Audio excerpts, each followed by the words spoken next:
안녕하세요. 소소한 책 이야기 이민아입니다.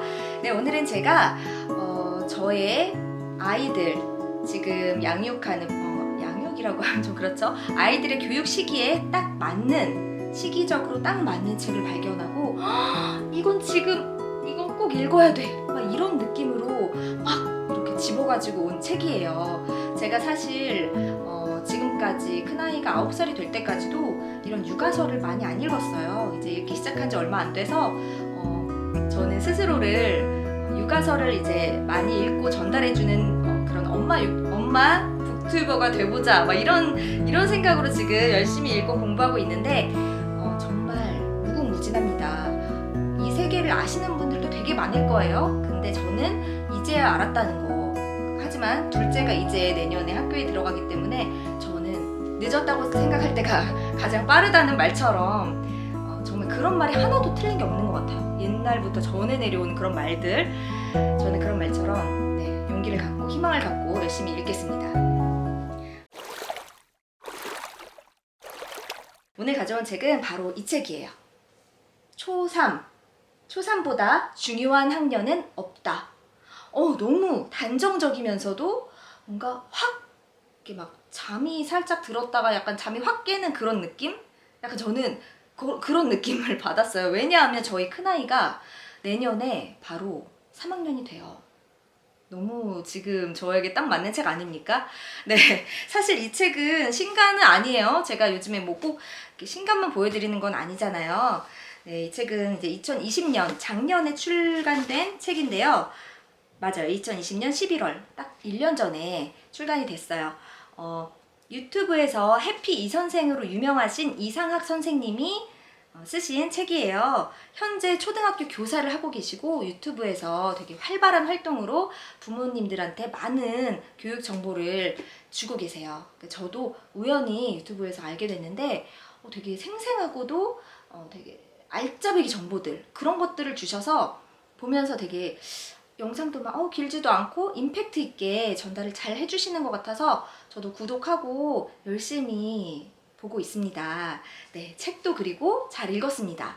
네, 이 책은 사람인 출판사에서 이제 출간한 책이고요. 이 해피 선생님이 초등 교사를 하시면서 느꼈던 것들, 그 중에 책을 쓰셨다는 건 정말 가장 중요하다고 생각한 부분을 이제 쓰신 거잖아요. 초등학교 6학년 중에서 1, 2학년은 평화로운 시기, 그리고 3학년부터가 진짜 시기다, 진짜. 그때부터가 아이들의 학습 격차가 벌어지기 시작하고, 그리고 여기서는 제목에서는 초3이잖아요. 근데 사실은 절반 정도가 초3에 대한 이야기고, 제가 거의 정확히 짚은 것 같아요. 그리고 또 나머지 절반은 5학년에 대한 이야기예요. 네, 그만큼 제일 중요한 게 3학년. 그리고 그 다음으로 아이를 잡는다는 게 정말 막 이렇게 무섭게 잡는 게 아니고 아이들의 그 약간 벌어진 학습 격차를 따라갈 수 있는 선생님 말씀대로라면 거의 마지노선 마지막 단계가 5학년이다. 이 말씀을 하시고 있는 그런 책입니다. 지금 저희 아이가 정말 3학년을 앞두고 1, 2학년은 저도 너무 술렁술렁 잘 보냈고 여기서 말씀하신 게 초등 3학년 때 되면 부모들이 오히려 학교 행사 참여율이 좀 1, 2학년 때보다 낮아지고 오히려 아이들도 그렇고 부모들도 그렇고 학교 생활에 이제 좀 이렇게 적응을 한 거죠. 그래서 안심을 하고 그냥 보내고 집에 있던 엄마들이 오히려 밖으로 이제 일을 하러 나가기 시작하는 단계가 3학년이라고 해요. 근데 저는 예전부터 책을 읽으면서 계속 이제 말씀을 드리기도 했고 생각하는 게 엄마가 밖에서 일을 하고 이거는 상관이 없어요. 너무 아이에게 좋은 영향을 오히려 미칠 수도 있고 부모님만 딱 중심을 잡으면 되는 문제라고 생각하는데 여기서 말씀하신 그거는 그만큼 이제 엄마 아빠가 학부모님들이 3학년이 되면 되게 중요한 시기임에도 불구하고 놓치는 게 많다는 뜻이죠. 오히려 너무 안심을 하고 아이가 학교에서 뭘 배우는지 모르고 넘어가는 경우가 많다는 걸 우려하고 계시더라고요. 목차를 한번 쭉 읽어드릴게요. 크게 이 책은요, 제가 또 느낀 게 해피 이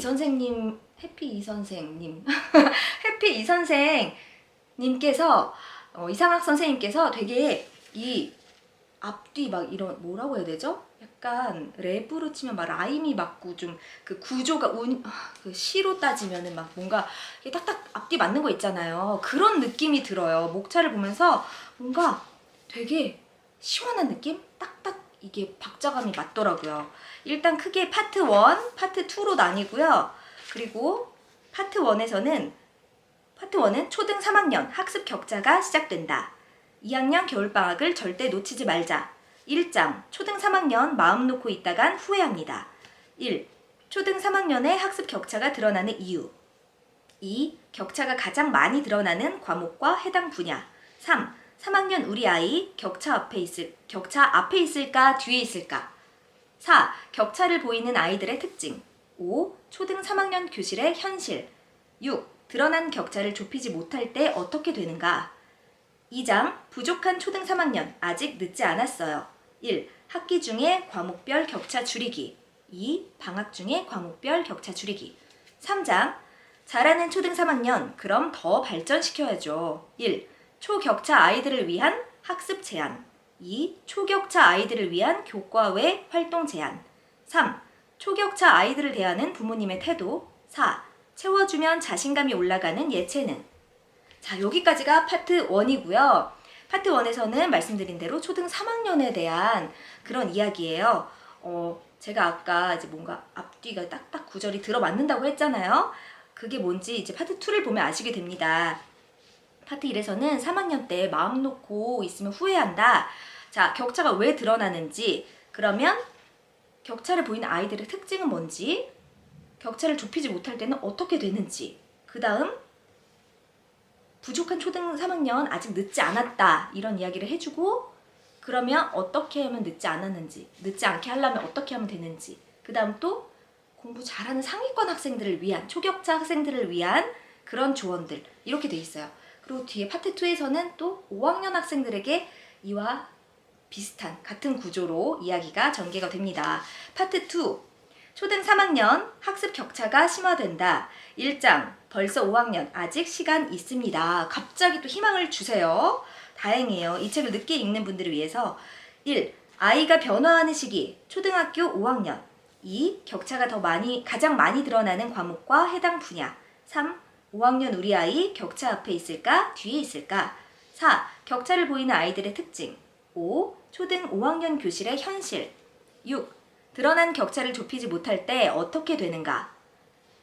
그 다음 2장 부족한 초등 5학년 학습 격차를 줄일 마지막 골든타임. 1. 학기 중에 과목별 격차 줄이기. 2. 방학 중에 과목별 격차 줄이기. 3장 잘하는 초등 5학년 그럼 더 발전시켜야죠. 1. 초격차 아이들을 위한 학습 제한. 2. 초격차 아이들을 위한 교과 외 활동 제한. 3. 초격차 아이들을 대하는 부모님의 태도. 이렇게 목차를 다 읽어들었습니다.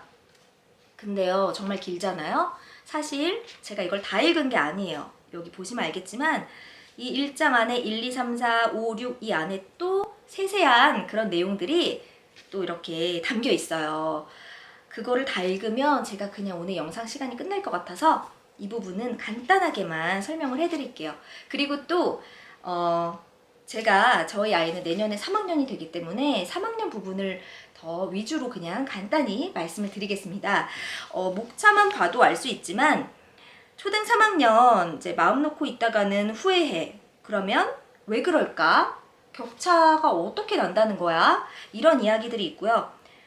우리 아이가 그 격차라는 거 앞에 있을까 뒤에 있을까? 사실 요즘에는 학교에서 시험을 잘 안 보잖아요.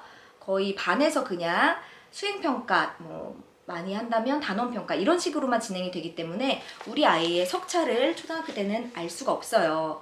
그래서 여기서 자가 진단을 하는 방법, 부모님이 이제 스스로 체크를 하는 방법을 간단하게 알려주고 있습니다.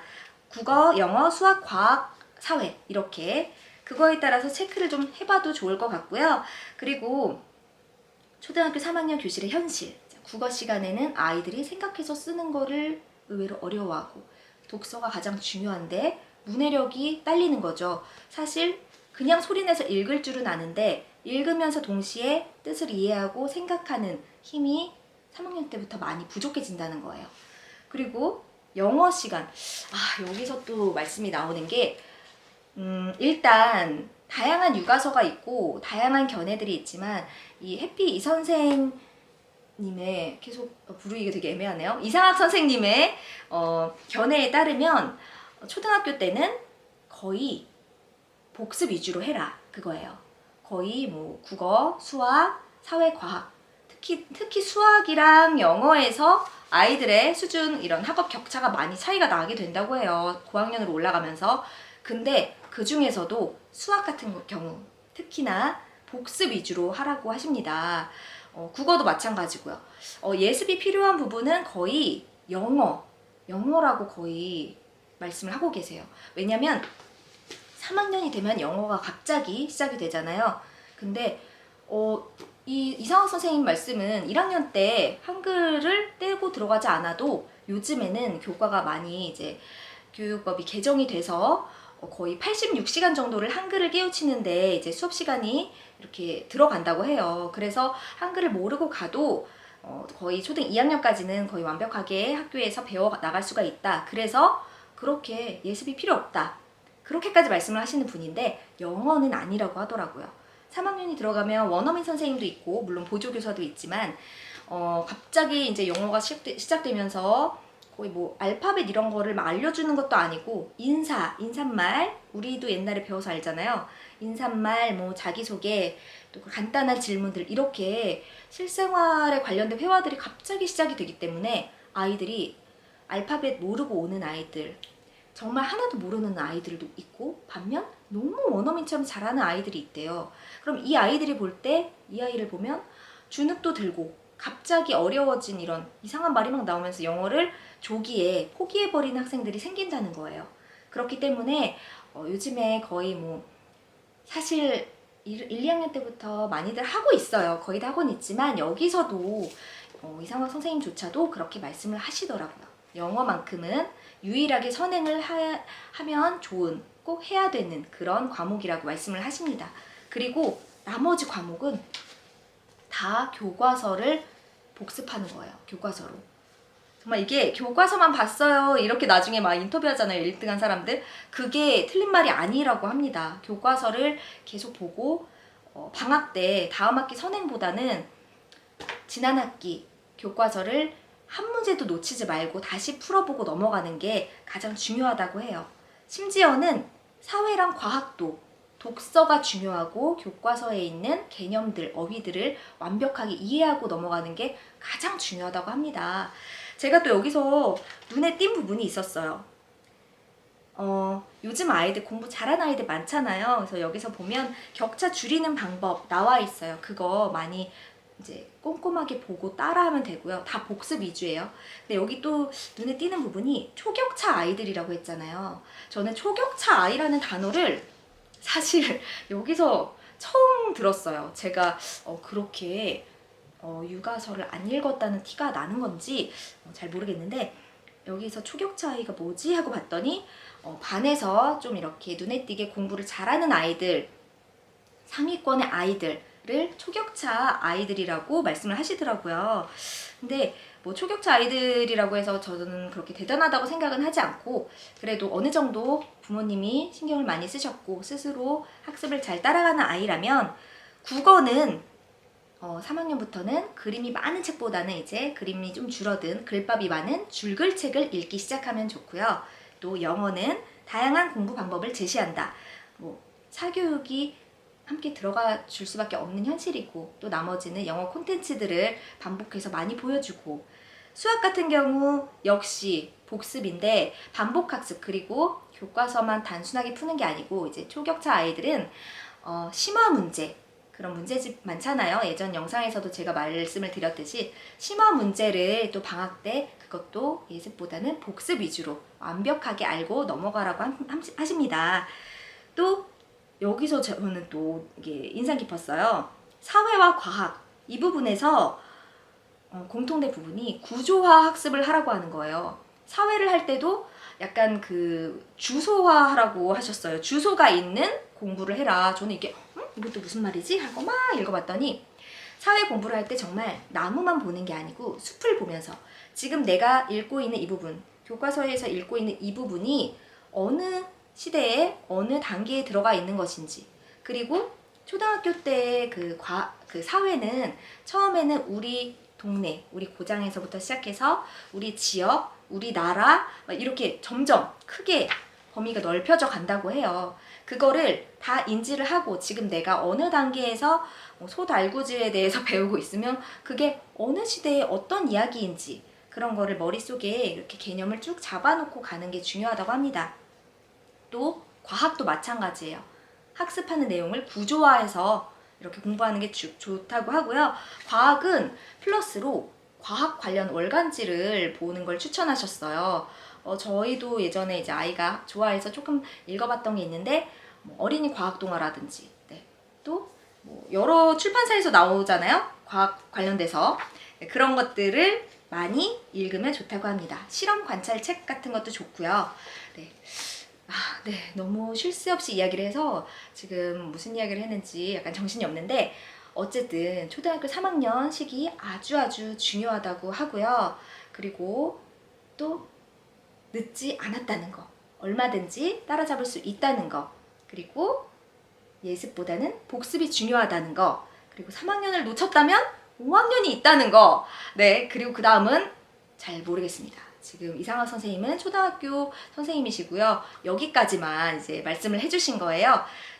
이 책 보면서 저도 이제 다가오는 겨울방학에는 아이와 어떤 걸 해야 될지 약간의 감이 잡혔습니다. 여러 이제 육아서와 부모 지침서를 보면서 저도 같이 계속 공부를 해나가야겠지만요. 그래도 어느 정도 좀 길이 보이는 것 같다는 생각이 듭니다. 오늘도 책 잘 읽었고요. 잘 전달이 됐으면 좋겠네요. 저는 그러면 다음에 또 다른 책 가지고 인사드리러 올게요. 그럼 다음에 만나요. 안녕. 아, 맞다.